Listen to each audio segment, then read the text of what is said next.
Good afternoon.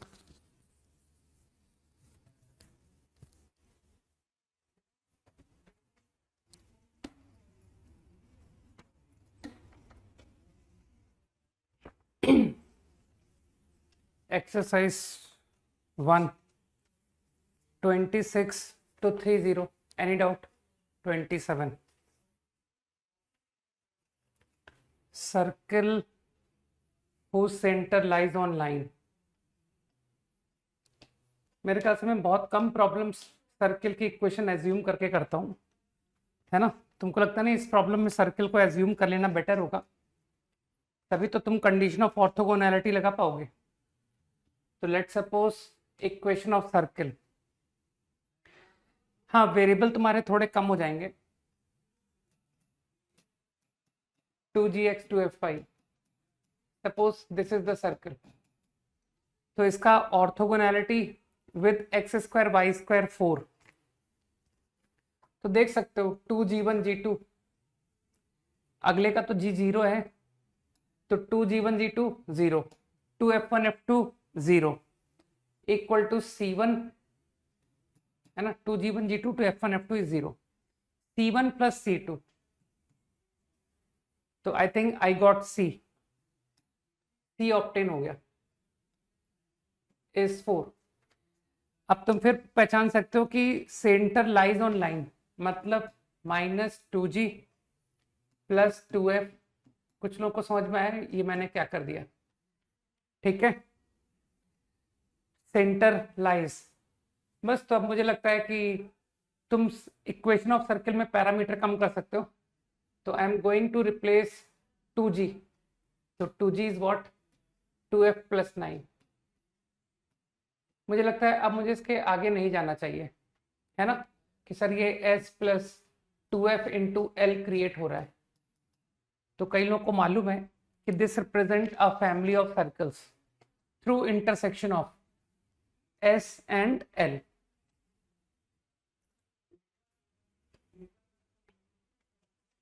नहीं, question number 30 नहीं बताऊंगा। Exercise 1 done. यार एक बात बताओ, एक लाइन को ऑर्थोगोनल होने का मतलब, सर्किल एक लाइन को ऑर्थोगोनल है, लाइन को, है ना? तो मेरे ख्याल से वो जो लाइन है उसका टेंजेंट के साथ एंगल 90 होगा। तो तुम सोच नहीं पाए कि वो लाइन क्या कहलाएगी? वो लाइन उसकी डायमीटर हो गई। तो बस मेरे ख्याल से क्लियर हो गया, ठीक है ना? अच्छा, ये तो मेरा पढ़ाया हुआ पूरा प्रॉब्लम था। 30 किसने पूछ लिया भाई? Okay, exercise 1 over.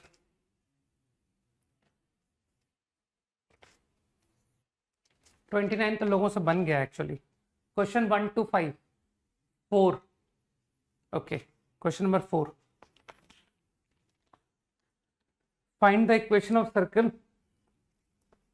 Through 1 system of coaxial that are tangent at 2 थोड़ी सी लैंग्वेज अच्छी है इसकी, है ना? Locus of point of intersection of mutually perpendicular tangent. तो कुछ समझ में आया ये किसकी बात कर रहा है? बताओ।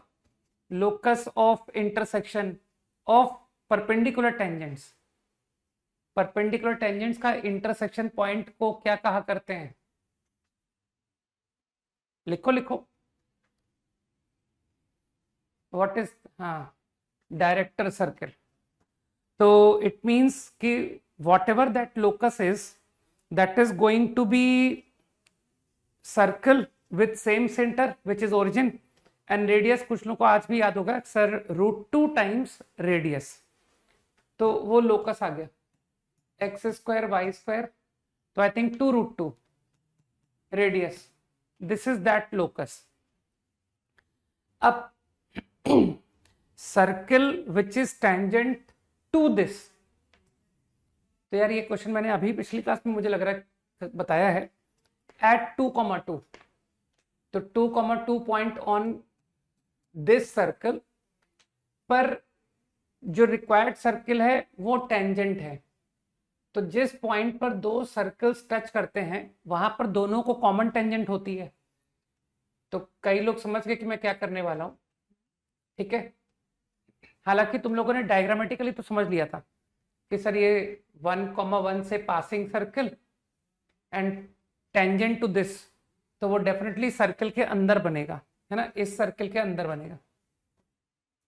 तो वैसे तो तुम ज्योमेट्री से भी कर सकते हो, है ना, लेकिन जो लोग touching the line at the point concept लगाना चाहें वो भी अच्छा सॉल्यूशन है कि सर इस लाइन की इक्वेशन लिख दीजिए, tangent to this at the point, तो 2x + 2y इज 8, मतलब x + y इज 4। तो कुछ लोग समझ रहे मैं क्या कहने की बात कर रहा हूं, है ना, touching the line at the point. तो कुछ लोग को आज भी याद है कि कैसे लिखते हैं। नाउ 1 पुट करके यू विल ऑब्टेन लैम्डा, ठीक है। बाकी जो थोड़ा सा डिफरेंट जाना चाहते हैं वो भी कर सकते हैं वैसे तो प्रॉब्लम, लेकिन यहाँ देखो उसके लिए भी तुमको इस लाइन का स्लोप तो मालूम होना पड़ेगा कि सर ये लाइन की इक्वेशन की तो मुझे तब भी आवश्यकता है कि आपका जो लाइन है ना, वैसे ठीक है, ये सेंटर ओरिजिन तो वो तो तुम ज्योमेट्री से भी कर सकते हो कि सर सेंटर इसका ओरिजिन है ना, तो ये 1 स्लोप की लाइन है ये, तो जो तुम्हारा सेंटर होगा वो 1 स्लोप की लाइन पर होगा, ये 1 स्लोप की लाइन। तो कुछ लोग समझ गए कि सर ये y = x लाइन है, तो कई लोग कह सकते हैं कि सर इसको लैम्डा कॉमा लैम्डा मान के भी आप कर सकते थे क्वेश्चन। मेरे ख्याल से कुछ लोग बात समझ में आई है ना, कि ये लैम्डा कॉमा लैम्डा सेंटर और इक्वल टू ये ओरिजिन सेंटर है, तो रेडियस इक्वेट कर देना कि सर ये रेडियस, और इसी रेडियस को यहां से निकाल देना कि सर ये दोनों रेडियस ही तो हैं, ठीक। बाकी ये भी अच्छा सॉल्यूशन था। Up to 5 done. Third orally, 2 fix points से पासिंग, तुम वो सर्किल लिख लो, वो फैमिली ऑफ सर्किल आएगा, सोचना कैसे आएगा, है ना, 2 पॉइंट से कैसे फैमिली ऑफ सर्किल लिखा जाता है वो तुम लिख लोगे। फिर कह रहा है कि chord in which member of the family, तो वो कोई लैम्डा बराबर लैम्डा सर्किल मान लो। अब इसका इस सर्किल के साथ कॉमन कॉर्ड, तो तुमको कॉमन कॉर्ड भी लिखनी आती है, s - s2 s1 - s2, तो मानते हो वो जो कॉमन कॉर्ड की इक्वेशन आएगी कुछ L1 + लैम्डा L2 आ जाएगी। और फिर तुम जानते होगे कि L1 + लैम्डा L2 कैसे लिखा जाता है, फिर फिक्स पॉइंट कैसे मिलता है।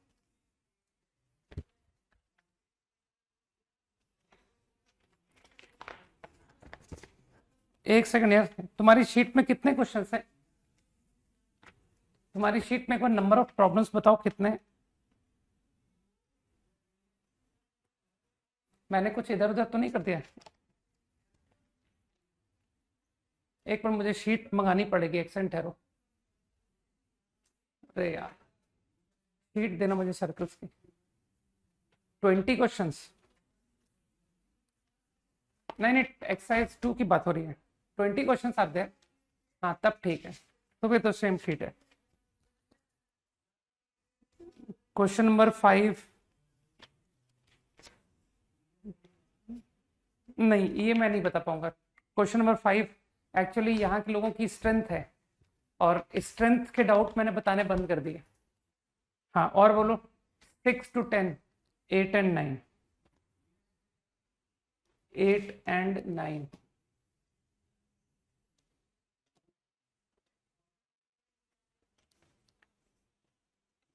एट तो बहुत इजी था यार, ये तो बच्चों टाइप क्वेश्चन था। Locus of intersection of tangents include angle alpha, यही है ना क्वेश्चन, तो ट्रिग्नोमेट्री का क्वेश्चन है। ये अल्फा एंगल है, तो सेंटर से ज्वाइन करेंगे तो α/2 हो जाएगा। बस मैंने तो क्या किया था, आंसर सर्किल का रेडियस a, तो इसके आंसर में tan अल्फा आ रहा है, ठीक है ना, tan अल्फा, तो मैंने तो इस डायग्राम से tan अल्फा बाई 2 लिख दिया था, a अपॉन लोकस चाहिए ना। तुम इस लेंथ को भी डायरेक्टली पहचानते होगे कि सर ये root S1 formula, h square k square minus a square. तो आई थिंक मैंने सही लिखा है ना, रूट S1 की वैल्यू सही लिख दी ना। तो a अपॉन अंडर रूट, ये तुम्हारा tan अल्फा बाई 2 आ गया। अब मैंने इसका कुछ भी नहीं किया, मैंने सिंपली जो तुम ट्रिग्नोमेट्री में पढ़ते हो ना, 2 tan 1 माइनस tan स्क्वायर, कुछ लोग जानते होंगे कि सर यही फॉर्मूला सिखाया था हमको, is equal to tan alpha. बस स्क्वायरिंग करो, आंसर आ गया। देखो h square k square minus 2a square बन रहा है, गॉट द आंसर। ठीक है ना, थोड़ी सी मैनिपुलेशन कर लेना, है ना, इतनी तुमको अकल होनी पड़ेगी कि नीचे 2a स्क्वायर है और साथ में न्यूमरेटर अंडर रूट आ गया, 2a under root is tan alpha. जैसे स्क्वायरिंग करोगे you will get the answer. 6 का 2 जान के क्या करोगे यार, है ना। इतना लल्लू क्वेश्चन है कि जब तुमको 2 पॉइंट पासिंग सर्किल मिल रहा है तो सबसे छोटा सर्किल तो with those 2 point as diameter होगा ना। इतनी सी तो अकल लगानी पड़ेगी तुमको कि उन 2 पॉइंट को डायमीटर लेके बना दो, प्रॉब्लम खत्म। वही सबसे छोटा सर्किल है। Question number 9,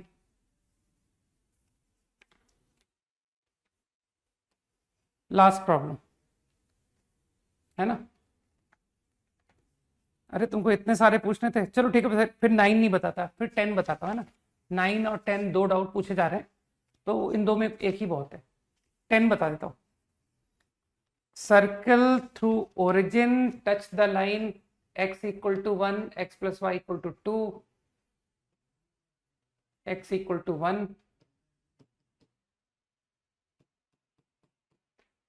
circle through origin, और ये दो लाइन को टच करता हुआ। नहीं नहीं नहीं, 9 और 10 दोनों एक जैसे। Then radius of circle satisfy, ठीक है। बनाओ एक सर्किल जो इसको टच करता हो दोनों को और ओरिजिन से पासिंग हो।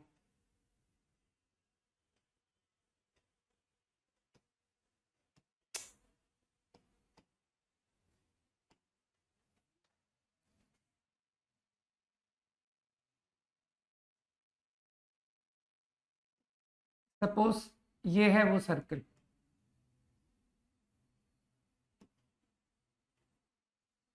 This is the circle.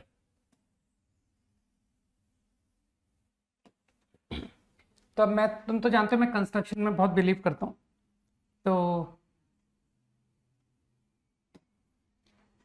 90 centre, है ना, और ये भी 90, है ना, ठीक है 90। तो रेडियस r, ये x इक्वल टू 1 लाइन है ना, तो मुझे लगता है तुम समझ गए कि इसका सेंटर का x कोऑर्डिनेट 1 माइनस r हो गया। आराम से सोचना, x इक्वल टू 1 r, तो व्हाट इज x कोऑर्डिनेट। अब इसका जो y कोऑर्डिनेट है, इसको मैंने मन में सोचा कि सर इसको थोड़ी देर के लिए y रीड कर लीजिए, ठीक है, इसको थोड़ी देर के लिए y रीड कर लो। अब मानते हो ये एंगल कितना है, मुझे लगता है ये एंगल है 135, हो गया, ये 135 है। तो तुम तो जानते हो ना कि सर अगर इंटरसेक्शन को सेंटर से ज्वाइन किया जाए तो एंगल बाइसेक्ट हो जाता है। तो ये एंगल हो गया 67.5, ये एक्स एक्सिस की पैरेलल लाइन है।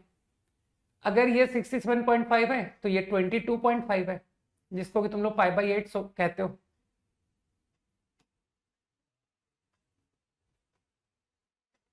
ठीक है, so this angle is pi by 8। तुमको लगता नहीं कि इसका स्लोप मिल गया, इससे मन में भी थोड़ी देर y रीड करो, तो y minus 1 upon minus r। समझ पा रहे हो मैंने क्या किया, ये दो को ज्वाइनिंग लाइन का स्लोप लिख दिया, which is 10 pi by 8 and 10 pi by 8 you know, तो इससे मेरा y निकला है। तो अभी तुम्हारा ये जो सेंटर है 1 - r comma put y value -r into √2 - 1 + 1, this is your centre. अब तुम सोच पा रहे होगे ना कि सर ओरिजिन का भी तो यूज करना है, तो मानते हो ये डिस्टेंस ये r ही तो है, तो distance of this point from origin is r, तो मैंने तो सिंपली डिस्टेंस फॉर्मूला लिख दिया, r² बराबर डिस्टेंस फ्रॉम ओरिजिन का स्क्वायर। बस अब ये तुम्हारे लिए छोड़ रहा हूं मैं, ये तुम खुद करोगे and will get the answer, ठीक है ना।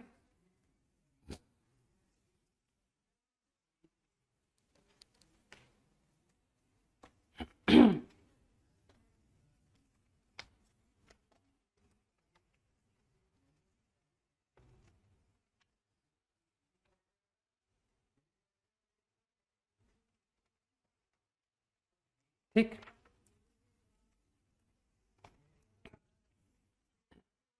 क्वेश्चन नंबर 9 में भी ऐसा ही कंस्ट्रक्शन यूज कर लेते यार, y = x + 10, y = x - 6,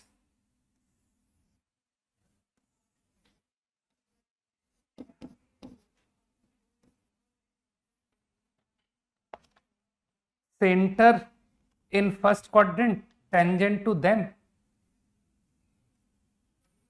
and y axis, ऐसा कुछ सर्कल। तो यार अब भी क्वेश्चन करके दिखाया ना, सेम थॉट, ठीक है, तो कुछ भी उल्टा सीधा कर लो। तो 90, ये 90 पूरी लाइन एक ही है, पैरेलल लाइंस है ना दोनों, तो मुझे तो लग रहा था कि लोग ओरली इसका पहचान लेंगे कि सर ये पक्का इन दोनों की मिडिल लाइन होगी, इन दोनों की मिडिल लाइन। तो ये x - 6 है ना, ये x + 10 है, तो -6 और 10 का मिड पॉइंट कितना हुआ, सोचो सोचो आराम से कि सर एक, तो पता नहीं कितना हुआ यार, 6 एंड -10 -2 है ना, तो ये y = x + 2, ये पक्का y = x + 2 line, lambda comma lambda +2, feel करो ये दो पैरेलल लाइंस, ये दो पैरेलल लाइंस, तो सेंटर से पैरेलल लाइन जो पास होगी, है ना, मन में सोच पा रहे होगे ना कि वो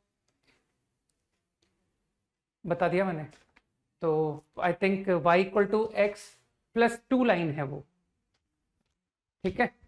बस तो मैंने कोऑर्डिनेट दे दिया सेंटर का, सिंगल वेरिएबल। अब तुम इसका टेंजेंसी विद दिस यूज करो, तो ये डायग्राम थोड़ा अच्छा नहीं बना है, क्योंकि y एक्सिस को जहां टेंजेंट होगा तो ये parallel to x axis line बन जाएगी, पैरेलल टू x एक्सिस, सही है ना। तो आई थिंक ये जो, ठीक है, तो जो भी तुम्हारा रेडियस है वो लैम्डा के ही बराबर है, यही रेडियस है, इक्वल टू रेडियस, ठीक है।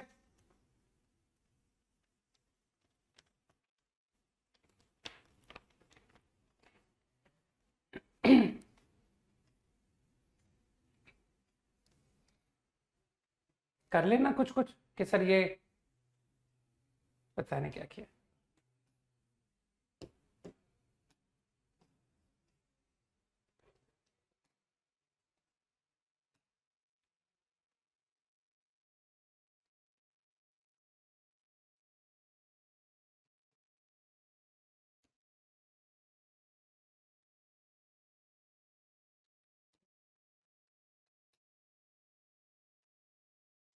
y एक्सिस को टच करता हुआ circle, centre, radius r, r comma something,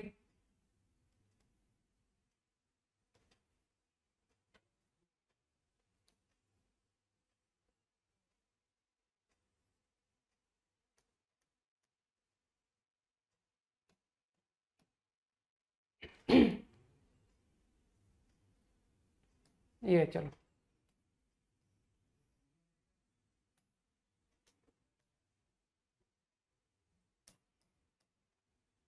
R comma, और इसके लिए फिर से तुमको लगता नहीं कि सर ये सेंटर, ये फिर स्लोप कुछ मदद हो जाएगी, बिकॉज ये 0.10 है, ये फिर कितना एंगल है देख लो। अरे मेरे पास बहुत तरीके आ रहे हैं यार कि सर इससे स्लोप निकल आएगा आपका।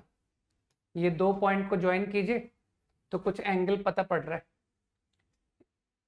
ये टोटल एंगल था 135 डिग्री था ना, ये भी 45 डिग्री की लाइन है, 90, हाँ ठीक है, ये भी 135, तो ये 67.5 है।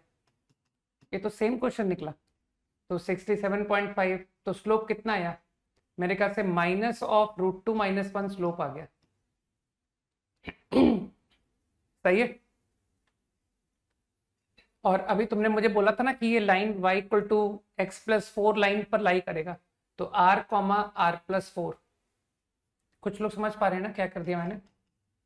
रेडियस अब भी बताया था मैंने कि ये जो पॉइंट है ये y नहीं x+4 नहीं x+2 आया था, सॉरी x+2, तो r, r+2, और फिर आप इसका स्लोप से r निकाल दीजिए कि ये रहा slope m of this line and I know this coordinate, ये दोनों कोऑर्डिनेट मेरे पास है, तो आई थिंक प्रॉब्लम खत्म। हो गया, सिंगल वेरिएबल से कर दिया।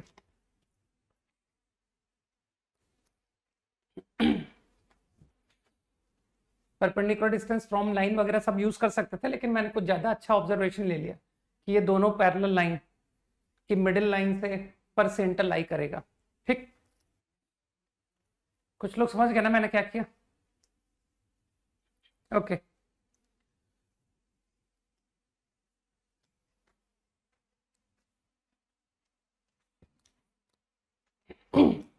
ठीक, और अभी क्या बताया तुम समझ गए हो ना कि ये कोऑर्डिनेट तुम्हारे पास है, इस कोऑर्डिनेट की मदद से बस ये स्लोप लिख देना।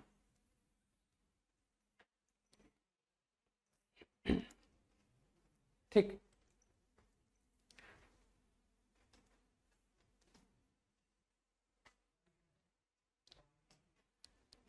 मेरे ख्याल से पीएनसी है ना, परमुटेशन कॉम्बिनेशन स्टार्ट करने से पहले क्या करता हूं मैं, छोटा सा तुम्हारा स्कूल के अकॉर्डिंग कुछ पार्ट बता देता हूं, बिल्कुल स्कूल लेवल पे बताऊंगा, है ना।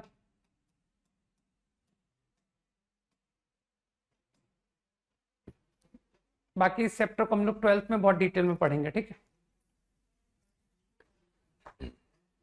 तो let's know something about complex numbers.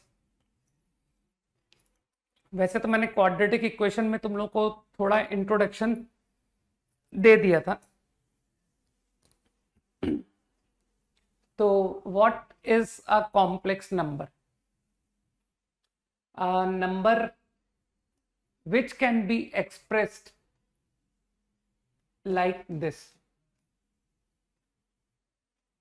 ठीक है।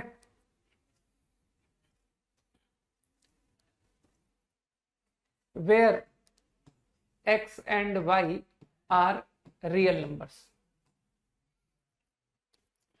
बिल्कुल, ये चैप्टर तुम्हारे 11th के सिलेबस के अकॉर्डिंग पढ़ाऊंगा मैं, ठीक है ना, जितना तुम्हारे 11th के सिलेबस में है पूरा, ठीक है। तो I think it will take around 2 lectures, right. Any number which can be expressed like this is called complex number, ठीक है। You can take its definition. Suppose I am calling this number to be z, ठीक। I is what we call it iota, which is equals to √-1, ठीक है। This is iota, just call करते हैं,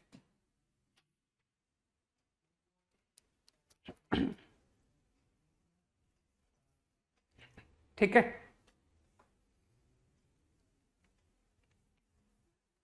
number, this number z, x को हम लोग call करते हैं रियल पार्ट।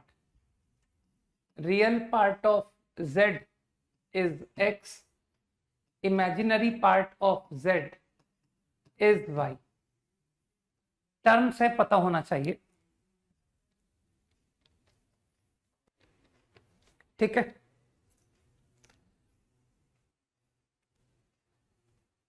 नाउ कुछ डेफिनेशंस देखते जाओ।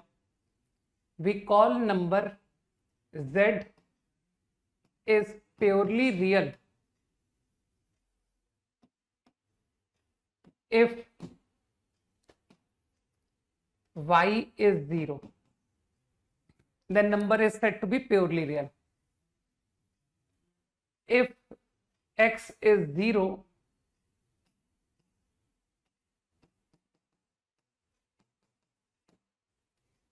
then number is said to be purely imaginary.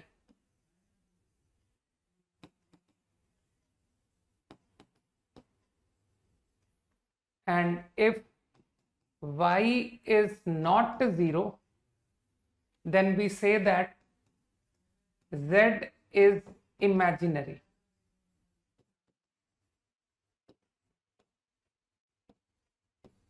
तो एक मोमेंट क्विकली डेफिनेशंस को ध्यान रखते जाओ, ठीक है। तो वेरी फास्ट।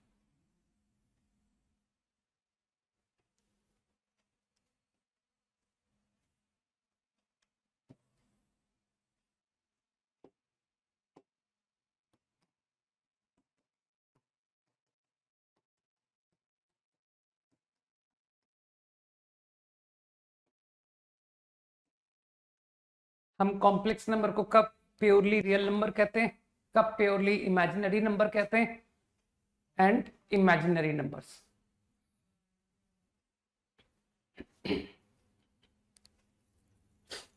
क्विकली,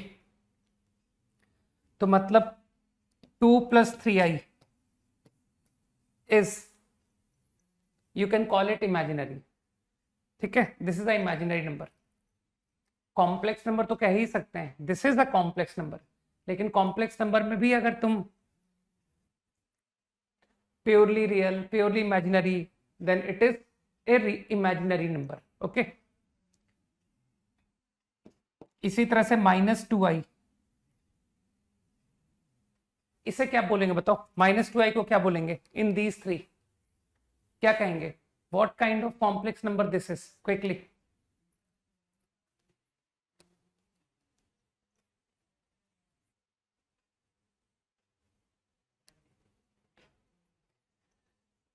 इसे इमेजिनरी कहेंगे कि नहीं कहेंगे ये बताओ? Purely imaginary is good, will it be a imaginary number? तो आंसर इज यस। इसे तुम इमेजिनरी भी कहोगे, इसे तुम प्योरली इमेजिनरी भी कहोगे। अगर ध्यान से देखोगे तो you will come to know कि ये मेरी इमेजिनरी की डेफिनेशन को भी सेटिस्फाई कर रहा है, ठीक है। तो तुम इसको प्योरली इमेजिनरी बोलो, करेक्ट। इमेजिनरी बोलो, दैट ऑल्सो करेक्ट, ठीक। तो यहां से एक बात, चलो एक और आंसर करो। What is this number 0? इसे क्या कहेंगे?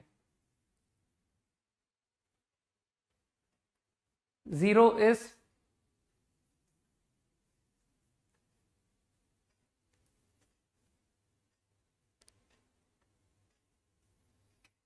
इसके लिए भी दो आंसर हैं। You can call it purely real, you can call it purely imaginary, है ना। तो मेरे ख्याल से फील कर पा रहे हो, इज प्योरली रियल और प्योरली इमेजिनरी।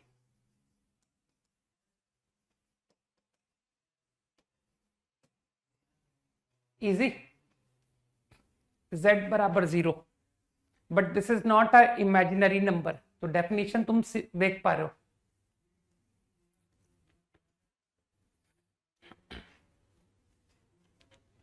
Idea clear?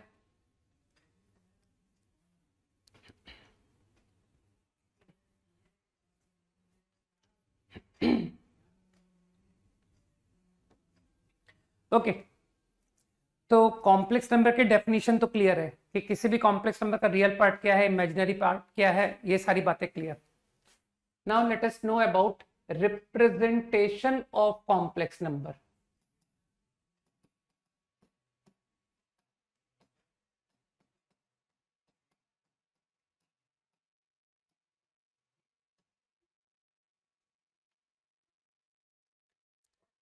जिस तरह से रियल नंबर, तुम जानते हो ना कि रियल नंबर को हम लोग कहाँ रिप्रेजेंट करते हैं, तो तुमने पढ़ा होगा on number line. Real number can be represented on number line, याद है?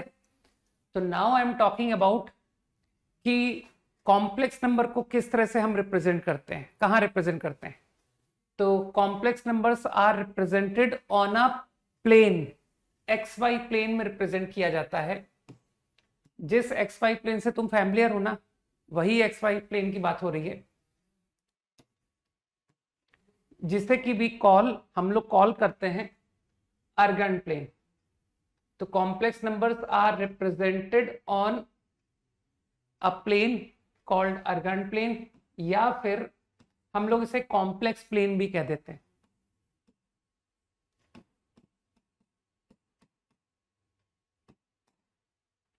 ठीक है, अब किस तरह से प्लेन में हम रिप्रेजेंट करते हैं कॉम्प्लेक्स नंबर को? Along x axis, x axis पर हम शो करते हैं real part. On x axis किसी भी कॉम्प्लेक्स नंबर का रियल पार्ट शो किया जाता है। ऑन वाई एक्सिस शो किया जाता है imaginary part of complex number. ठीक है, डेफिनेशंस हैं, तुमको सीखना पड़ेगा, क्योंकि तुम सोच पा रहे हो ना कि सर किसी भी कॉम्प्लेक्स नंबर की दो इंडिपेंडेंट क्वांटिटीज हैं, है ना, कोई भी complex number a plus i b, तो तुम सोच पा रहे हो ना कि सर ये इंडिपेंडेंट, ये आपस में इंडिपेंडेंट है, ये दोनों ऐड थोड़ी हो जाएंगे कि a और b जुड़ करके a प्लस बी वैल्यू दे गया। ठीक है, तो बेसिकली कॉम्प्लेक्स नंबर का इससे बहुत अच्छा एप्लीकेशन जनरेट होता है कि ये तुमको 2D ज्योमेट्री में बहुत मदद करेगा। ठीक है ना, कि कॉम्प्लेक्स नंबर का यूज तुमको ज्योमेट्री के प्रॉब्लम्स में होता हुआ दिखाई देगा आगे जा करके, कि we can use complex number in solving 2D geometry problems. ठीक है ना, तो वो कैसे होगा, वो सब बातें आगे जा करके देखने को मिलेगी, है ना। अभी तो तुम इसके डेफिनेशंस को समझते जाओ। अब मैं किसी भी एग्जाम्पल की बात करूं, say complex number -2 + 3i, I am interested to represent this complex number. ठीक, -2 + 3i को रिप्रेजेंट करना है, तो तुम समझ पा रहे हो कि सर एक्स एक्सिस पर -2,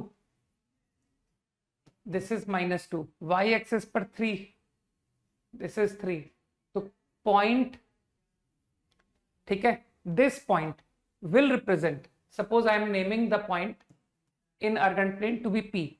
So this point P will represent complex number -2 + 3i. This is how a complex number is represented. ठीक है, तो अब समझ में आ रहा होगा कि अरे यार ये कॉम्प्लेक्स नंबर तो एक point in X Y plane की तरह ट्रीट हो रहा है।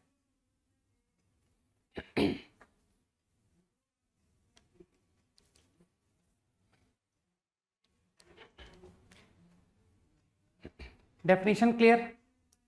तो how to represent complex number is clear, okay. अब ड्यू टू दैट अब कुछ टर्म्स और निकल के आती है। सपोज मैं एक जनरल कॉम्प्लेक्स नंबर को शो कर रहा हूं, any point z in Argand plane suppose is represented like this. ठीक, नाउ ये पॉइंट P तुमको कॉम्प्लेक्स नंबर z रिप्रेजेंट कर रहा है। तो if you join this point P to origin by a line segment, तो ये जो लाइन सेगमेंट है ना OP, इसकी जो लेंथ होती है, ये लेंथ कहलाती है modulus of complex number, mod of z। तो मैं कोई जनरल कॉम्प्लेक्स नंबर ले रहा हूं क्योंकि मैं कुछ रिजल्ट्स क्रिएट कर रहा हूं। Suppose your z is a + ib। ठीक है, complex number z a + ib के बराबर है। तो modulus mod of z, that is modulus या मैग्नीट्यूड, टर्म्स हैं पता होना चाहिए, मॉडुलस या magnitude of complex number z।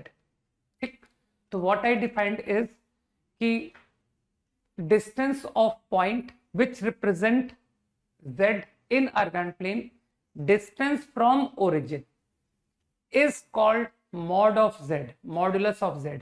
तो तुम फील कर पा रहे हो कि what is the result? तो your answer is under root of a square plus b square। easy to remember कि सर सीधा रियल पार्ट का स्क्वायर प्लस इमेजिनरी पार्ट का स्क्वायर अंडर रूट। तो यहां से तुमको समझ में आ गया कि जो मॉडुलस है is non negative real number.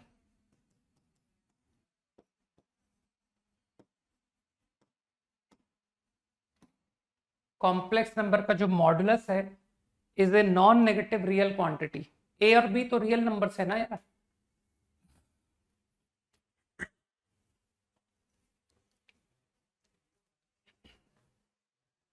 तो आई एक्सपेक्ट कि तुमको कॉम्प्लेक्स नंबर का मॉडुलस मैग्नीट्यूड इज क्लियर है ना। Now one more definition, point P which represent number Z in complex plane को तुमने ओरिजिन से ज्वाइन किया। ठीक, तो angle which that segment form with x axis, positive x axis. ठीक है, तो यहां भी angle measurement positive x axis से ही किया जाता है। Angle which it form with positive x axis, I am calling it theta, मैं उसको थीटा बोल रहा हूं। ठीक है, अब देखो एंगल मेजरमेंट के तो तुमको ट्रिग्नोमेट्री में कन्वेंशन बताए गए थे। तुमको अच्छी तरह पता होगा कि angle measured anti clockwise is taken positive and measured clockwise is negative. तो वो तुम्हारे कंसेप्ट वही रहेंगे जो तुम बेसिक पढ़ के आए हो। ठीक है, तो ये जो एंगल पॉइंट P बनाएगा विथ पॉजिटिव एक्स एक्सिस, ये कहलाता है आर्ग्यूमेंट ऑफ कॉम्प्लेक्स नंबर। ठीक है, जिसको कि हम लोग नोटेशन लिख सकते हैं आर्ग z। ठीक है, तुम साइमल्टेनियसली चाहो तो नोट कर सकते हो कि सर tan थीटा की वैल्यू मुझे नजर आ रही है, tan theta is going to be b/a। देख सकते हो है ना। तो इजिली कैन मेक आउट कि tan थीटा इज b/a। आसान बात है, स्ट्रेट डेफिनिशंस, नथिंग एल्स। बहुत ही बेसिक बातें बता रहा हूं about complex number.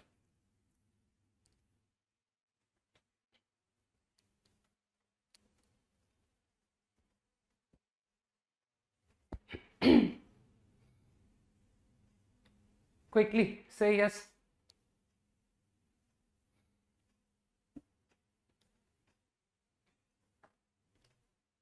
Chat disable हो गया, कॉल करना पड़ेगा ना, हैंग हो गया आई थिंक।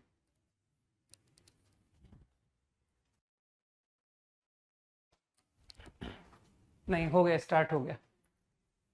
ठीक है, गुड। अब तुमको एक बहुत इंपॉर्टेंट बात बताता हूं, है ना। तुम लोग सोच रहे हो कि ज्योमेट्री में हम कैसे मॉडुलस में आई कैसे एब्सेंट हो गया, ये तो सोचने वाली बात है ना। तुम डेफिनेशन इसका मतलब सुन नहीं रहे थे जब कहा गया था पॉइंट का डिस्टेंस। ये पॉइंट को क्या तुम a, b इस तरह से नहीं लिखोगे? पॉइंट को कैसे लिखा जाता है बताओ? किसी भी पॉइंट को अभी तो लिख के दिखाया था, ये देखो -2 3। तुमको लगता नहीं कि ये जो आप -2 + 3i कॉम्प्लेक्स नंबर है, इसको हम -2, 3 भी लिख सकते हैं।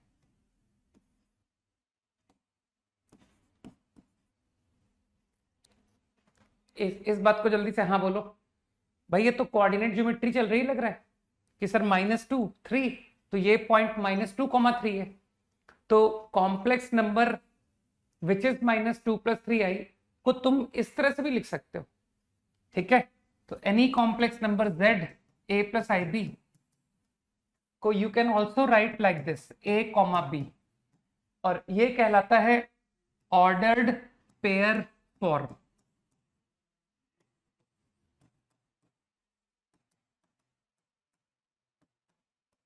Ordered pair form.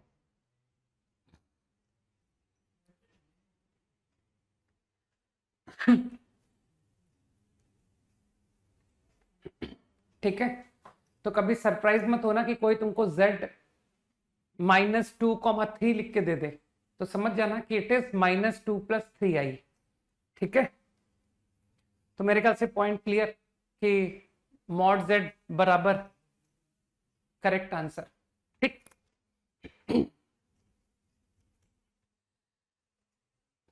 5 seconds quickly.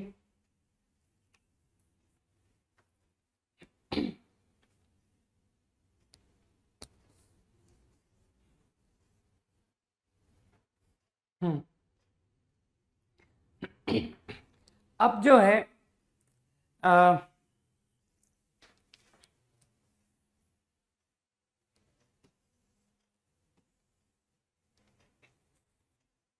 क्या बात कर रहा था यार मैं। ठीक, पहले argument is clear. Actually argument पर तुमको कोई बाउंडेशन नहीं देता है ना। अब जैसे फॉर एग्जांपल तुम कह रहे हो कि सर कॉम्प्लेक्स नंबर का जो आर्गुमेंट है वो मान लो 30 डिग्री है, मान लो, तो तुम 30 डिग्री लिख सकते हो सकता है कोई तुम में से बोले कि नहीं मैं तो यार इसको -330 बोलूंगा, तो तुम -330 भी बोल सकते हो। सही है ना, कि सर मैं तो ये मेजर कर दिया, आप एंटी क्लॉकवाइज मेजर कर रहे हो, मैंने क्लॉकवाइज कर दिया, तो तुम्हारे ऊपर कोई लिमिटेशन नहीं है कि तुम किस इंटरवल में आर्गुमेंट का आंसर दोगे। ठीक है, तो थीटा के लिए तुम फ्री हो, but there is a definition called principal argument.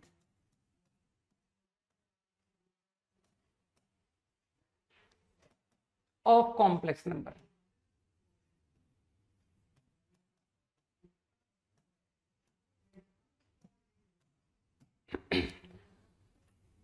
तो कॉम्प्लेक्स नंबर का जो प्रिंसिपल आर्गुमेंट है that is a unique value, and now you are restricted to answer theta only in interval -pi से pi।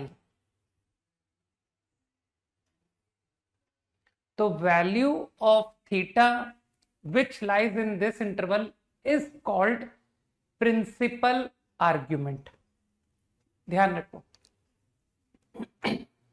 तो basically तुम feel कर पा रहे हो कि सर कॉम्प्लेक्स नंबर का जो आर्ग्यूमेंट है या प्रिंसिपल आर्ग्यूमेंट है ना, आर्ग्यूमेंट प्रिंसिपल आर्ग्यूमेंट, ये डायरेक्शन का रोल प्ले कर रहा है ना, उससे हमको लोकेट होता है कि किस डायरेक्शन में नंबर होगा, राइट। और जो मॉडुलस है वो मैग्नीट्यूड का रोल प्ले कर रहा है कि कितने डिस्टेंस पर होगा। सही, तो बेसिकली तुमको कोई आर्ग्यूमेंट के एक से ज्यादा आंसर पूछ करके परेशान कोई नहीं करेगा।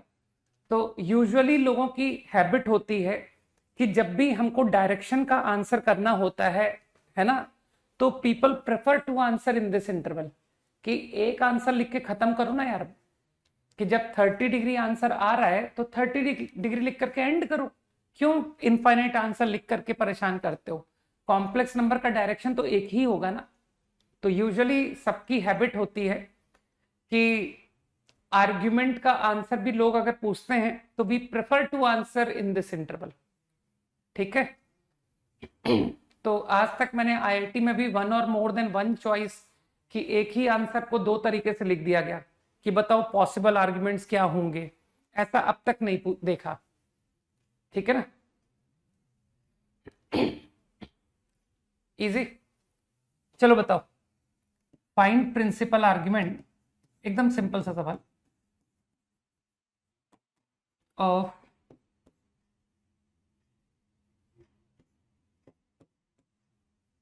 Answer to this problem.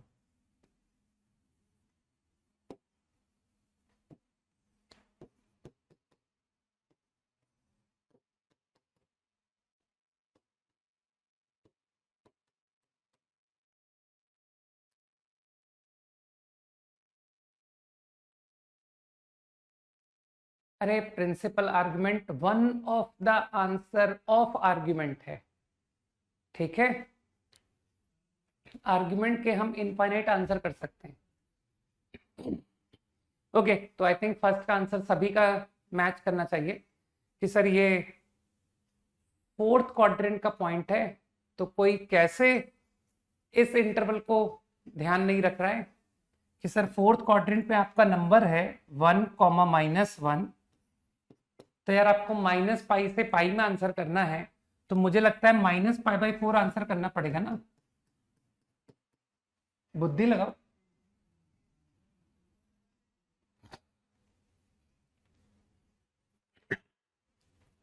अब एटलीस्ट अगले का सही आंसर लिख दो यार, एक का तो सही आंसर लिखो।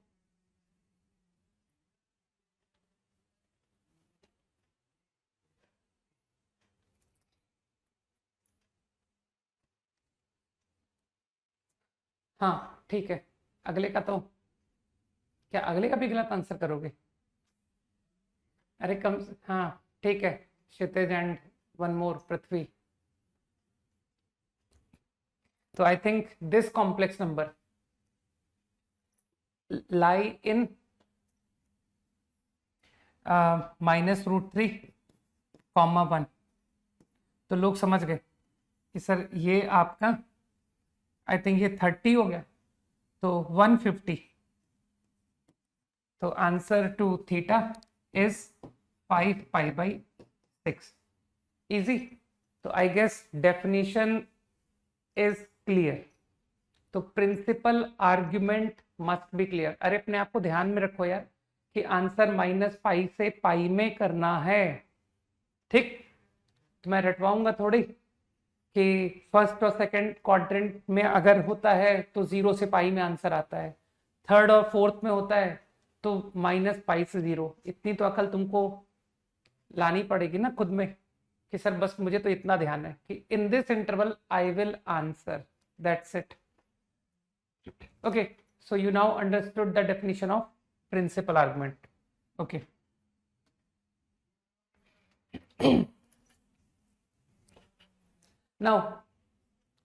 now important point, एक बहुत इंपॉर्टेंट नोट फॉलो करते हैं।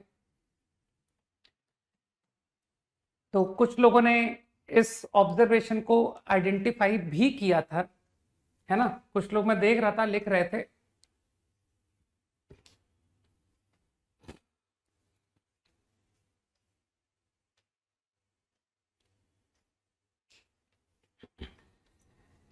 तो एज यू ऑब्जर्व कि कॉम्प्लेक्स नंबर का जो मॉडुलस है वो एक तरह से मैग्नीट्यूड है ना, और जो आर्ग्यूमेंट है वो एक तरह से डायरेक्शन। तो complex number behaves as a vector quantity. I am not saying कि complex number is a vector quantity, मैं ये नहीं कह रहा हूं। मैं कह रहा हूं complex number can be treated as a vector in Argand plane, ठीक है। तो लिख सकते हो तुम point number 1, complex number can be treated as vector in Argand plane, ठीक है। किसी को ये मत कह देना कि complex number is a vector quantity, बहुत जोर से हंसेगा वो, ठीक है। लेकिन अभी जो मैंने कहा कि we can treat complex number as vector in Argand plane, अभी उसका तुमको यूज दिखाऊंगा कैसे, ठीक है, कि यार इसको वेक्टर कॉल करके ये कैसे यूज करेंगे।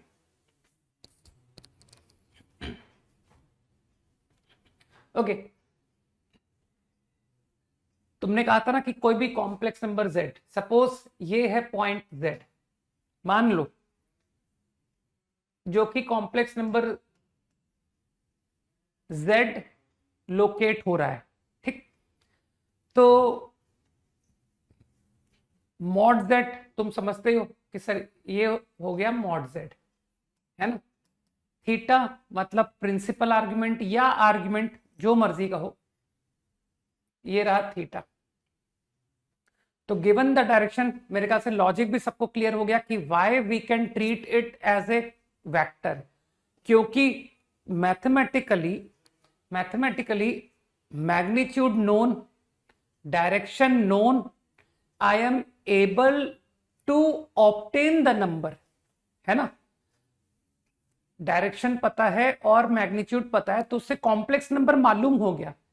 तो मेरे ख्याल से ये तो वेक्टर की प्रॉपर्टी होती है कि अगर उसका मैग्नीट्यूड मालूम है, डायरेक्शन मालूम है, तो वेक्टर मालूम हो जाता है। तो ऐसा ही कुछ मुझे यहाँ कॉम्प्लेक्स नंबर पर देखने को मिल रहा है कि अगर तुम मुझको मॉड जेड बता देते हो, अगर तुम मुझको थीटा बता देते हो, तो डोंट यू थिंक कि सर वो कॉम्प्लेक्स नंबर मालूम पड़ गया कि ये होना पड़ेगा z, ठीक, which is the property of vector. That's why I said कि you can treat complex number like vector in Argand plane, ठीक।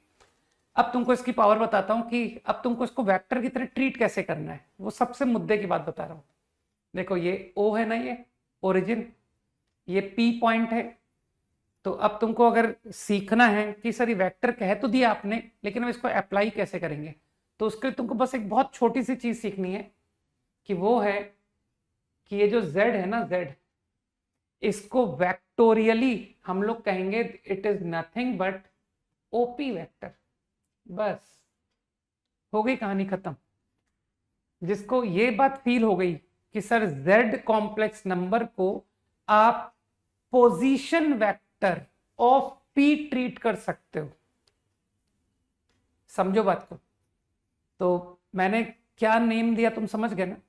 मैंने सिंपली बोल दिया कि वो जो z कॉम्प्लेक्स नंबर है उसको तुम पोजीशन वेक्टर ऑफ p, और पोजीशन वेक्टर ऑफ p का मतलब तुम अच्छी तरह समझते हो। लैग, एक मिनट,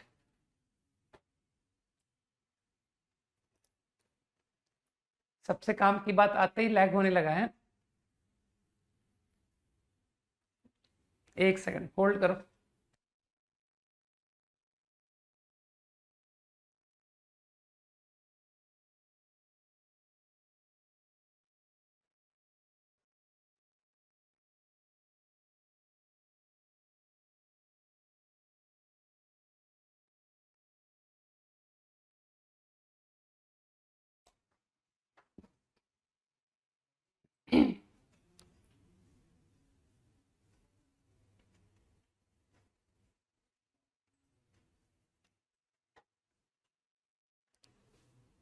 नाउ फाइन,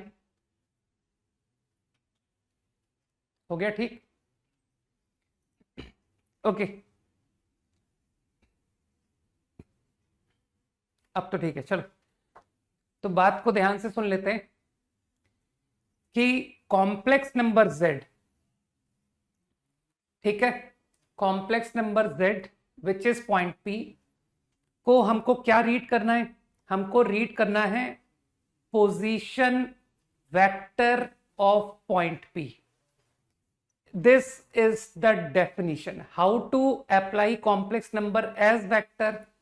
ये रहा कंसेप्ट कि position vector of point p, और जैसे ही मैंने पोजीशन वेक्टर बोला तो अब तो तुम समझदार हो कि sir OP vector is z, ठीक।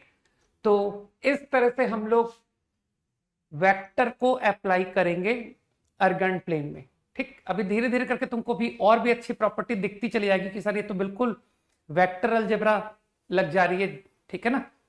तो अभी एप्लीकेशंस देखने को मिलेंगे, अभी बस इस बात को दिमाग में बिठा लो, राइट।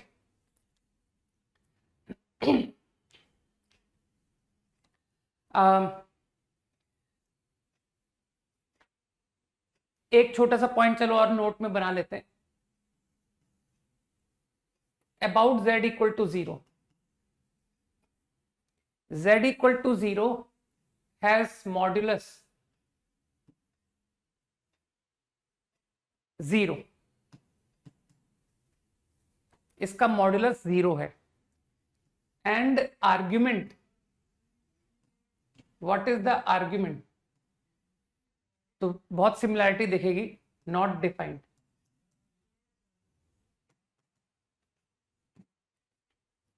जीरो का आर्ग्यूमेंट डिफाइंड नहीं होता है। Complex number zero. जैसा तुम लोग जीरो वेक्टर पढ़ते हो ना कि सर जीरो वेक्टर का मैग्नीट्यूड तो जीरो होता है लेकिन डायरेक्शन डिफाइंड नहीं होता है, समथिंग सिमिलर। ठीक है ना।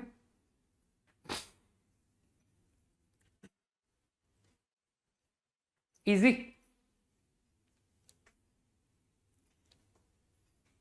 नॉट डिफाइंड कहते हैं इसको, डायरेक्शन नॉट डिफाइंड है ना।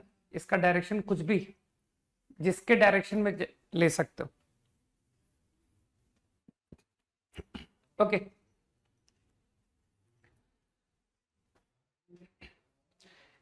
कुछ और फॉर्म्स बता देता हूं मैं।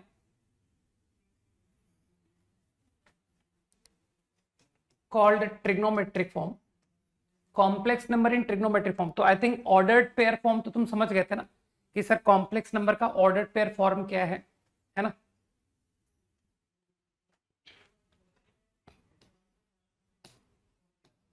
तो इसी तरह से trigonometric form, trigonometric form is simply you will be given mod, तुमको मॉड जेड दिया जाएगा और तुमको थीटा दिया जाएगा। ठीक, ये कहलाता है ट्रिग्नोमेट्रिक फॉर्म। मानते हो अगर मॉड जेड नोन है, अगर थीटा नोन है, मतलब argument, modulus of complex number is known, argument is known, तो your complex number z is known. ठीक, ये कहलाता है ट्रिग्नोमेट्रिक फॉर्म। ये मतलब बेसिकली ये है कि संभव है कि तुमको कोई कॉम्प्लेक्स नंबर लिख के दे दे 2,π/3। ठीक है। अच्छा एक बात और क्लियर है, अगर वो 2,π/3 लिखेगा ना तो वो कहेगा कि ये ट्रिग्नोमेट्रिक फॉर्म है, वरना लोग पता क्या सोचेंगे कि अरे ये तो 2 + i/3 हो गया। क्योंकि अगर तुम सिंपली ये लिख करके मुझे दे दो कि your complex number is equal to this, तो मैं तो इसको ऑर्डर्ड पेयर ही तो समझूंगा कि सर ये 2 + i/3। तो उसको बोलना पड़ेगा कि नहीं भाई ये जो क्वांटिटी है ये ट्रिग्नोमेट्रिक फॉर्म में दी गई है। तो जैसे उसने मुझे कहा कि ये ट्रिग्नोमेट्रिक फॉर्म है तो मैं समझ गया कि अच्छा ये मैग्नीट्यूड है और ये आर्ग्यूमेंट है। Got it. अब मुझे एक बात समझाओ, अगर तुमको मैं मॉड और आर्ग्यूमेंट दे रहा हूं तो मैं कॉम्प्लेक्स नंबर को नोन तो तब मानूंगा ना जब तुम उसको a + ib लिख के दिखाओगे। क्योंकि भाई मैं तो कॉम्प्लेक्स नंबर के सवाल को तब एंड मानता हूं, तब मानता हूं कि हो गया जब तुम मुझे आंसर a + ib में दे पाते हो। ठीक, तो इसको a + ib लिखते 2 एट ए डिस्टेंस ऑफ 2 π/3 π/3। तो I think because I am interested in a + ib form, तो निकालो इसका रियल पार्ट कि सर इसका रियल पार्ट तो हो गया 2 cos π/3। ठीक, एंड इमेजिनरी पार्ट हो गया 2 sin π/3। इजी। तो योर z इज व्हाट, ठीक है ना। तो your z is 2 cos π/3 plus i 2 sin π/3। तो इसको थोड़ा चाहो तो सिंप्लीफाई करके लिख सकते हो कि सर ये मैं आपको आंसर बहुत बेटर दे देता हूं 1 + i√3। ठीक है, तो इस बात को जनरलाइज कर लेते हैं, है ना। तो I am going to make formula directly now. Given mod z, given theta, तो this is going to be mod z cos theta. Your real part is going to be mod z cos theta plus I mod z sin theta. ये formula हमेशा valid रहेगा। ठीक है, तुम तो parametric form जानते हो यार कि सर वो ओरिजिन से मॉड जेड डिस्टेंस पर, है ना, हमने तो स्ट्रेट लाइन पढ़ करके आए हम। तो 0 + r cos, 0 + r sin, r तो मॉड जेड है, तो this coordinate is going to be mod z cos, mod z sin। तो this is going to be your complex number z। ठीक है, तो I am going to remember this as formula now, mod z cos plus i sin theta, like this. ठीक है, remember, रट लो इसको।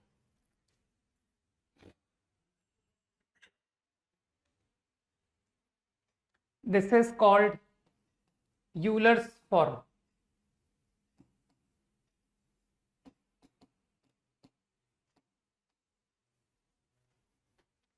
And there is one more notation for it,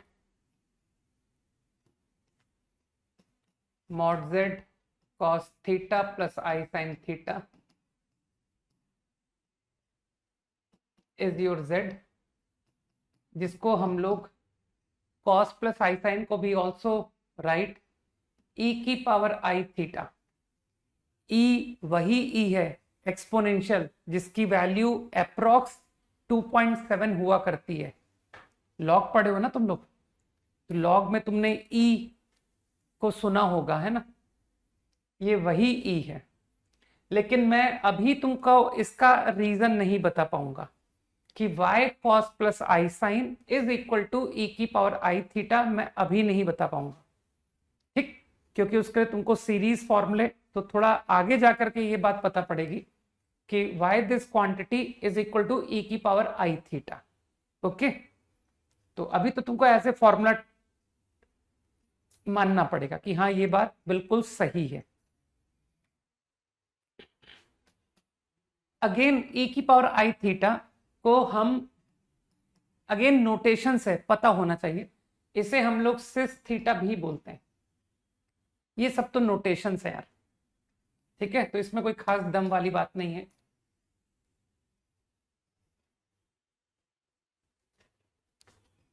this is just a symbol, nothing else.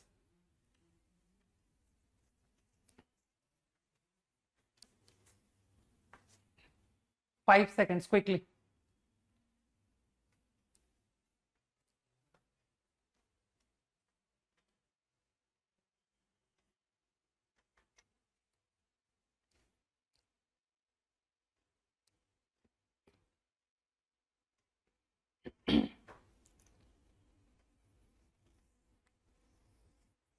Happy birthday Diksha.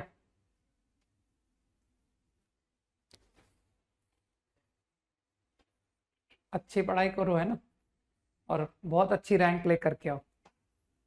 And not only अच्छी rank, क्योंकि sir अच्छी rank ला करके life में अच्छा नहीं कर पाते हैं कई लोग, उसके अलावा लाइफ में बहुत अच्छा भी करो, है ना। और सबसे बड़ी बात, अच्छा पर्सन बनो, मोस्ट इम्पॉर्टेंट, क्योंकि बहुत सारे लोग हैं जो बहुत अजीब अजीब तरीके से, है ना, राइज करते हैं।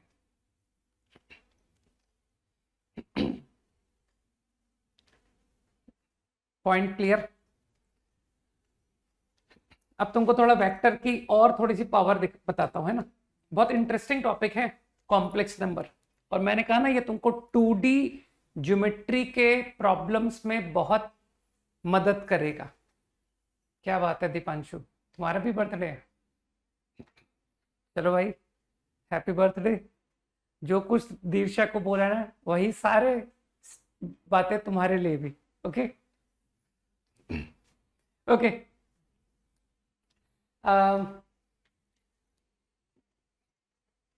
see, suppose in Argand plane this is one complex number z1, है ना, ध्यान से देखना। से पॉइंट P अर्गन प्लेन में लोकेट किया मैंने z1, point Q Argand plane में सपोज ये लोकेट हुआ z2। ठीक, तो अब जरा सोचना इस बारे में, z1 माइनस z2, ठीक है, इस कॉम्प्लेक्स नंबर का आर्ग्यूमेंट के बारे में तुम सोच सकते हो कि sir what is going to be the argument of z1 minus z2। कोशिश करो समझने की।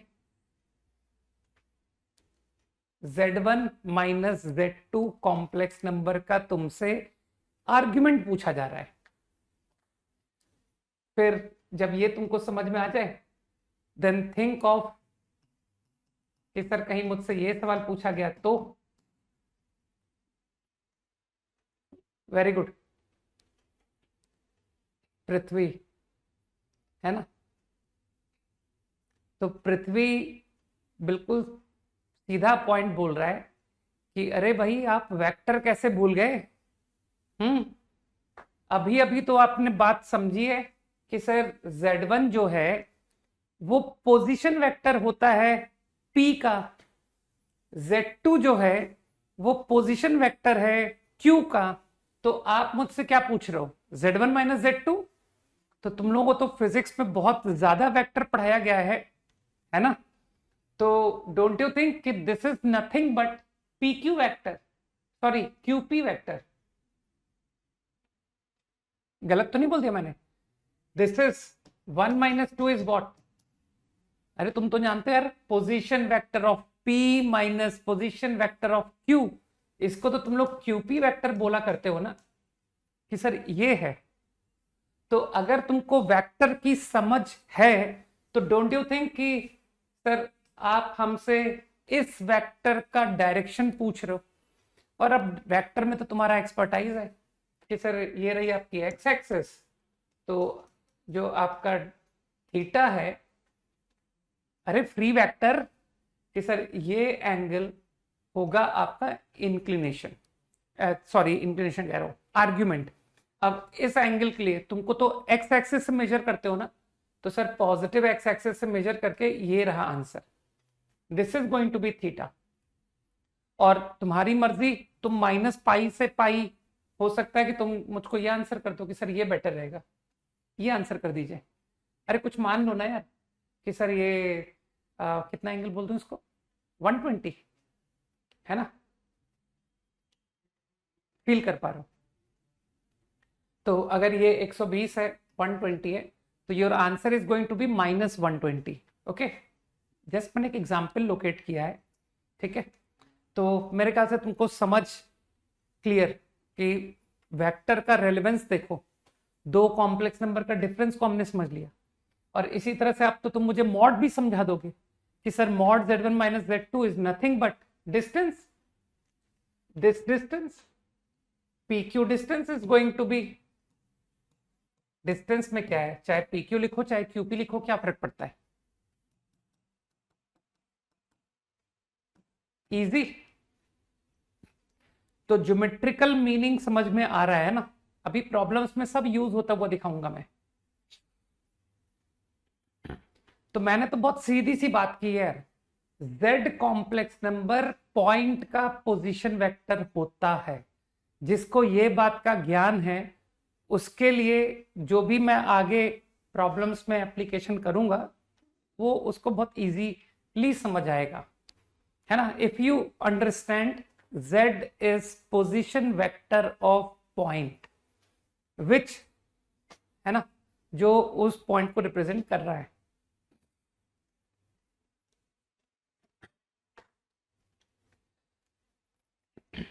चलो तुमसे इस बात को लेकर के तू खुद छोटे छोटे सवाल पूछता हूँ ना, तुमको ज्योमेट्रिक इंटरप्रिटेशन को लेकर बहुत इजी इजी बातें पूछता हूँ।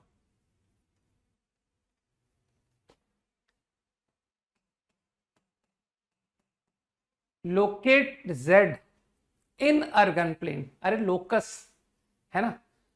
तो रिप्रेजेंट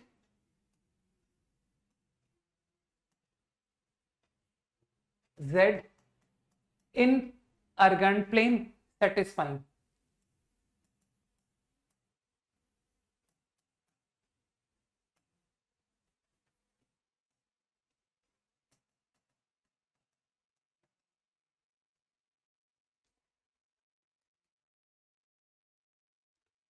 ठीक है यशराज।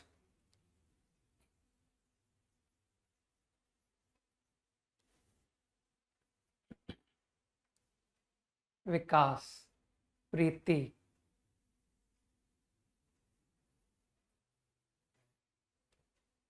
कार्तिकेय, नक्षत्र, नक्षत्र सेंटर भी बताना पड़ेगा।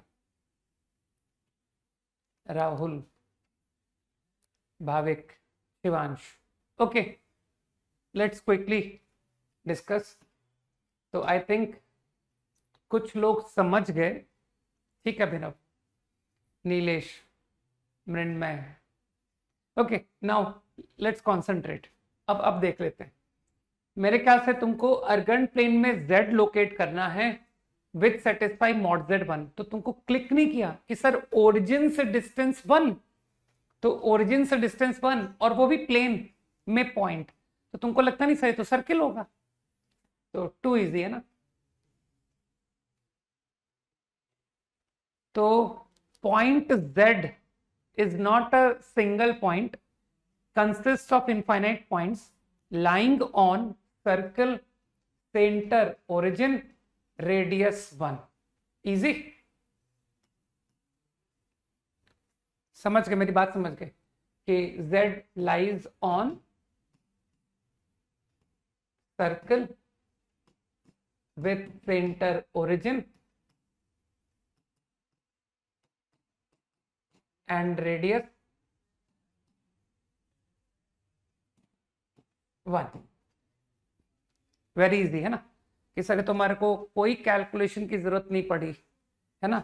हमने अपनी जो कॉम्प्लेक्स नंबर की ज्योमेट्रिक समझ थी उससे कर दिया कि यार मॉड z का मतलब होता है ओरिजिन से डिस्टेंस 1 लाना है, तो हमने सारे z आपको बता दिए। ठीक है ना। हाँ ठीक है प्रवीण, चलो answer to this problem now.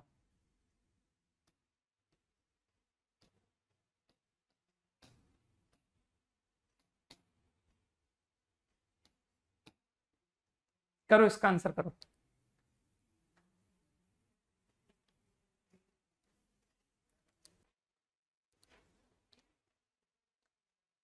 Represent z in Argand plane satisfying।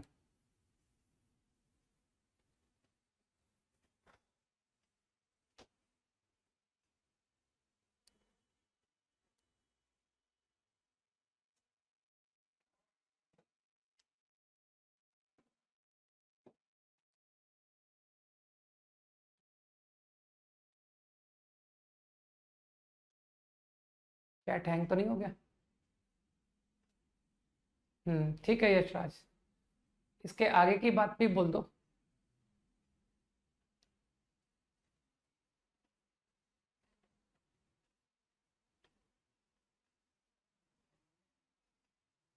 ठीक है, now your answer is complete है ना।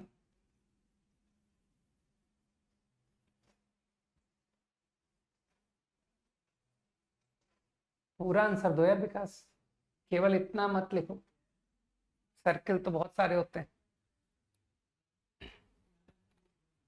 तो मुझे लगता है कुछ लोगों ने पहचान लिया है कि यार ये तो z को लोकेट करने को कह रहे हैं।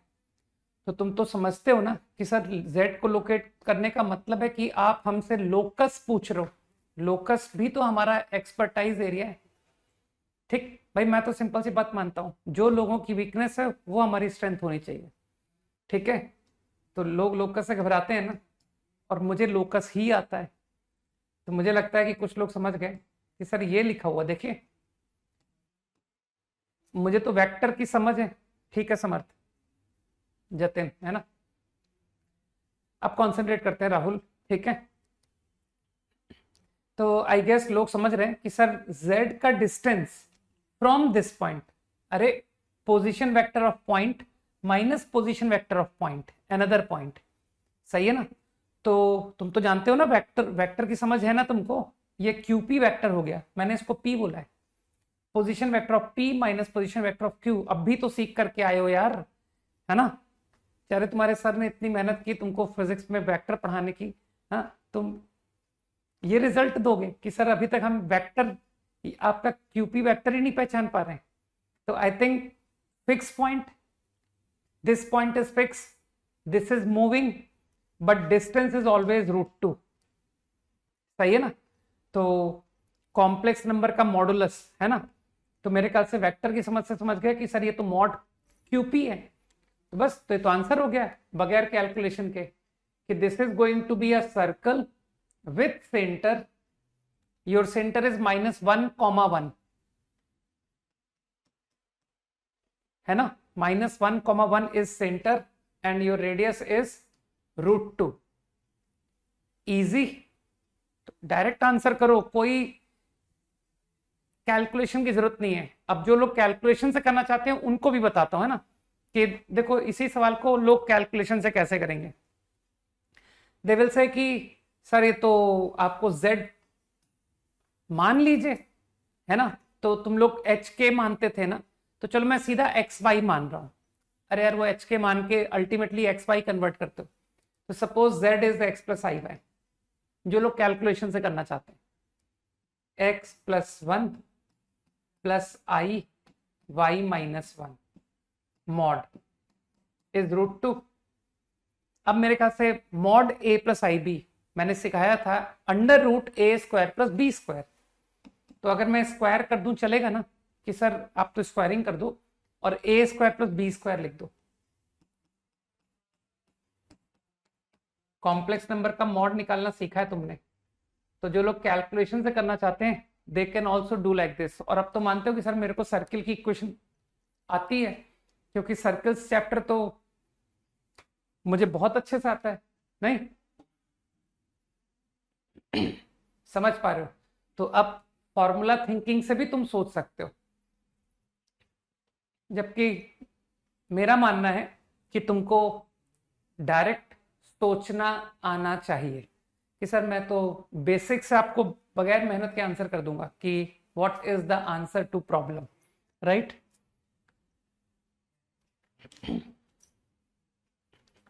Very easy. चलो अभी और तुमसे वेरी इजी सवाल पूछता हूं ना, देखो तुम्हारी ज्योमेट्रिक समझ, है ना, कितनी है। Let me check.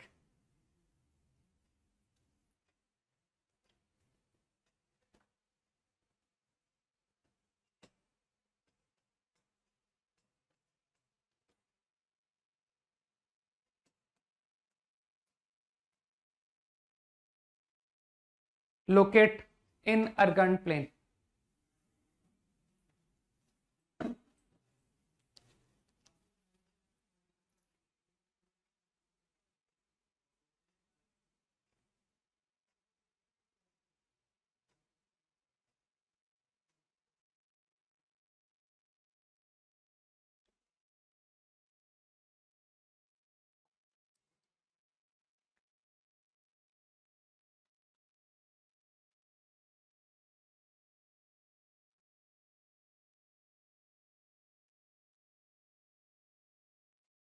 ठीक है भावेश,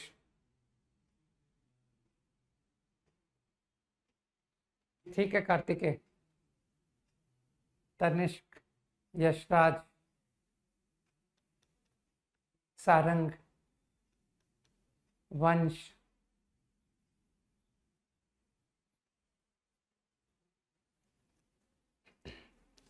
विकास। मेरे ख्याल से इसका आंसर, शायद तुम लोग एक बात नहीं सुना तुमने, मैंने कहा था represent in Argand plane. Argand plane में रिप्रेजेंट करके बताओ, नॉट पॉसिबल, ठीक है ना प्रिंस। तो मुझे इमेजिनरी सर्किल आंसर नहीं सुनना है। अरे जब मैं तुमसे कह रहा हूं कि प्लेन में बताओ, प्लेन में, ठीक है, तो प्लेन में तो कुछ भी नहीं हुआ ना, तो answer is 5। There is no point. बुद्धि लगाओ यार, मॉड की वैल्यू -5 लिख रहा हो, तुम मूर्ख बन रहे हो, है ना। इतना मूर्ख किसी का होना चाहिए क्या, कि सर एक मूर्खता का एक हाईएस्ट लेवल होता है ना। कहीं ऐसा तो नहीं कि हम उस हाईएस्ट लेवल के भी आगे चले गए हैं, ठीक, ऐसा नहीं होना चाहिए, ठीक है। तो there is no point in Argand plane satisfying this. Got it? चलो बताओ।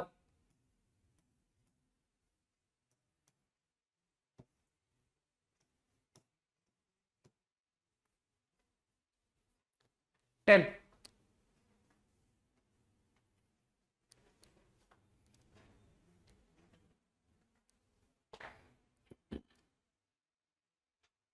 लवी,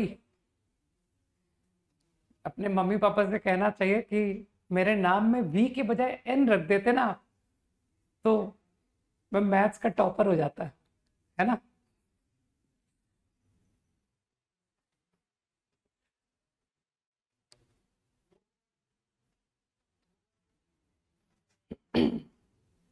now what is the answer?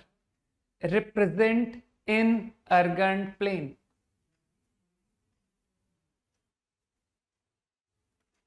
सही है यशराज।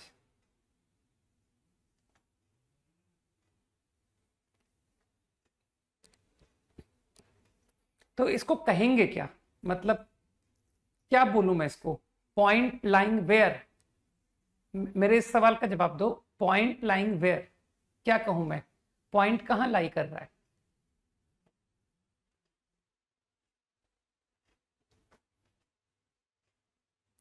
अरे यार, कैसे हाई फाई आंसर्स बोलते हो यार तुम लोग।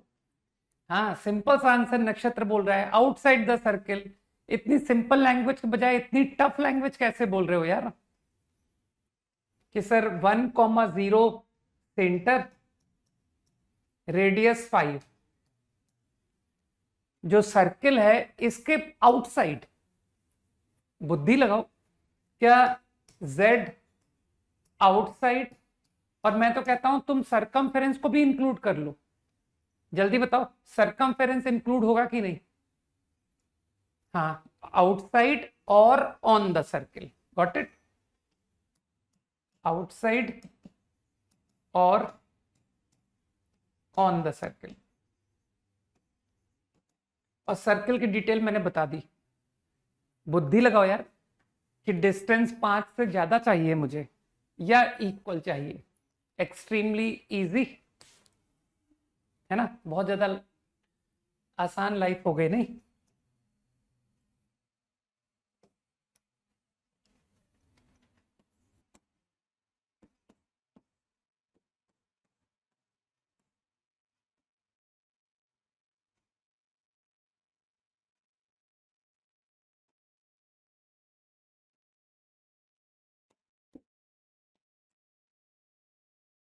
करो। Represent in Argand plane, z को रिप्रेजेंट करना है। अरे ये टेंजेंट्स नहीं है। They are not tangents, okay. ये पूरा रीजन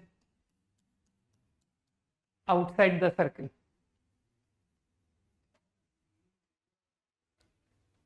इसका आंसर करो। z रिप्रेजेंट करो इन अर्गन प्लेन।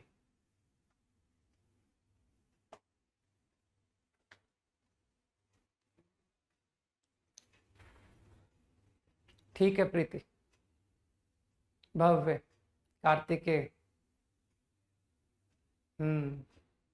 सही है।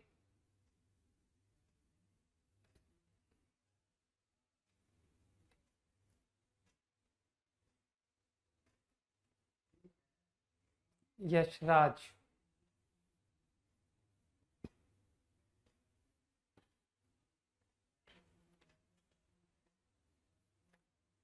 तो आई गेस जो भी लोग मुझसे कह रहे हैं inside circle, they are correct. Your circle with centre -3,1, radius 7। ठीक, मानते हो? ये इनइक्वालिटी तुमको बुद्धू बना रहा है, तो बुद्धू मत बनना। कहना सर ये तो हमेशा ट्रू होता है। सोचो सोचो, इनइक्वालिटी का तो मतलब समझते हो ना, इंटरसेक्शन। सर ये भी ट्रू, ये भी ट्रू। तो कुछ लोग समझ गए कि सर इस इनइक्वालिटी का तो कोई मीनिंग ही नहीं है, ये तो ऑलवेज ट्रू है ना? तो आंसर सिर्फ वही होगा जो इसे सेटिस्फाई करेगा। बस, this is my final answer.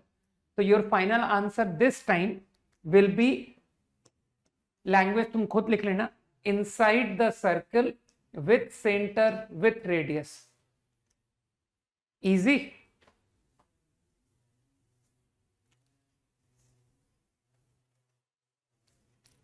Easy है ना?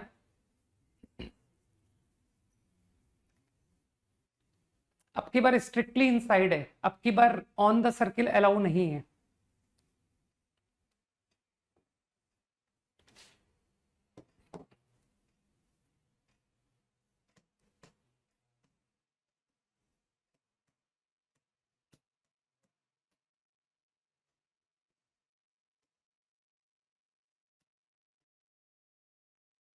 क्विकली,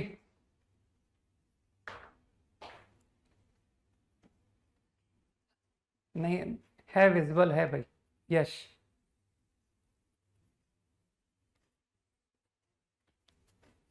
करो, आंसर करो क्विकली।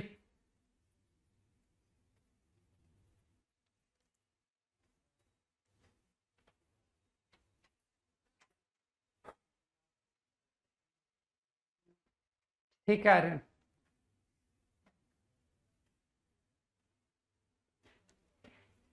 गुड।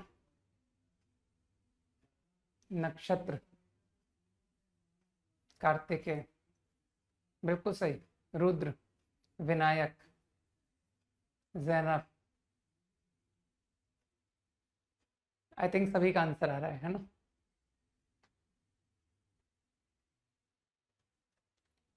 राहुल, विकास, यशराज, शिवांश। नहीं, वो तुमने रेडियस नहीं लिखा शिवांश। ठीक है संजय। ओके, अब जिसके नाम मिस हो गए इसमें कोई खास बात नहीं है ना। मैंने कहा था ना, नाम या देख पाना तब इजी होता जब कम आंसर्स आते हैं ना। ओके, तो आई थिंक सभी का आंसर आ चुका है। 2, -3 सेंटर, रेडियस 4 का आउटसाइड और रेडियस 7 का इनसाइड। सही। तो points lying in outside one circle. अब इसमें थोड़ा सा तुम और क्लियर कह सकते हो कि जो रेडियस 4 है इसका तो स्ट्रिक्टली आउटसाइड, लेकिन जो रेडियस 7 है उस पर ऑन द सर्किल भी ले सकते हो। नहीं नहीं नहीं नहीं, हाँ ऑन द, बिल्कुल इनसाइड एंड ऑन द, वही बोल रहा हूं मैं कि ये जो बाहर सर्किल है 7 रेडियस, उसका सरकमफेरेंस भी इंक्लूड है। तो मुझे लगता है इतनी तो समझ तुम लोगों में है ही, है ना? तो तुमसे इस तरह के छोटे छोटे सवाल पूछ सकता है, मालूम है कि find the area of region formed by Z satisfying. ठीक है ना? ये सब छोटे छोटे सवाल तुमसे पूछे जा सकते हैं।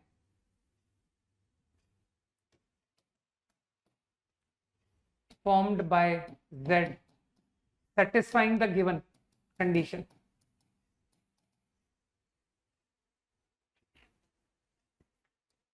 आसान है।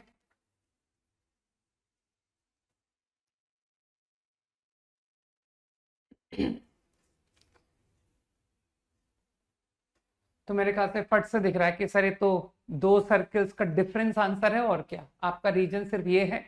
तो मुझे लगता है लोगों ने कर दिया है कि सर πr² डिफरेंस है ना। Good. 7² - 4², this is going to be area. Extremely easy. ठीक, तो कल कंटिन्यू करते हैं ना। तो होमवर्क और कल के लिए homework, exercise 2 of circles remaining. ठीक है, अब इसमें तुम्हारे लिए थोड़ी सी खुशी की बात बताता हूं कि अभी इसमें कुछ क्वेश्चंस, हाँ एनुलर डिस्क है बिल्कुल देवंजन, है ना? इसमें कुछ क्वेश्चन थोड़े से एडवांस कंसेप्ट है जो तुम्हें थोड़ा सा कैलकुलस में जाके समझ आते हैं। तो तुमको अभी वो क्वेश्चन मैं छोड़ने के लिए बोल रहा हूं।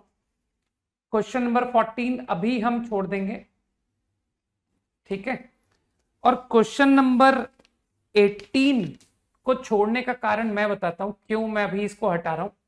मैं इसको हटा रहा हूं कारण कि ये क्वेश्चन जब तुम एलिप्स पढ़ लोगे ना, एलिप्स, तब यही क्वेश्चन 2 लाइन में हो जाएगा। तो इसीलिए मैं अभी 18th क्वेश्चन को भी हटा रहा हूं, क्योंकि मुझे बहुत बड़े बड़े सॉल्यूशंस पसंद नहीं है। ठीक है, तो leave problem number 14, problem number 18। Got it?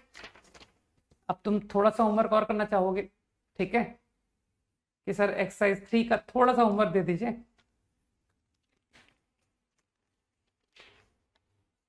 अभी तुमको पता पड़ेगा होपफुली कल, होपफुली, मैं अभी कॉन्फिडेंट तो नहीं हूं, लेकिन कल शायद तुम्हारी क्लास में ऑफ रखूंगा, तो इसलिए घबराना मत कि सर होमवर्क ज्यादा हो रहा है।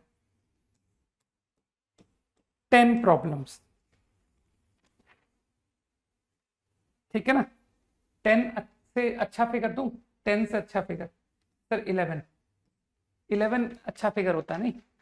ठीक है, तो only this much homework, exercise 3, exercise 2 remaining. यार एक दिन का गैप भी तो मिल रहा है, ठीक है? चलो भाई, बाय, जय हिंद।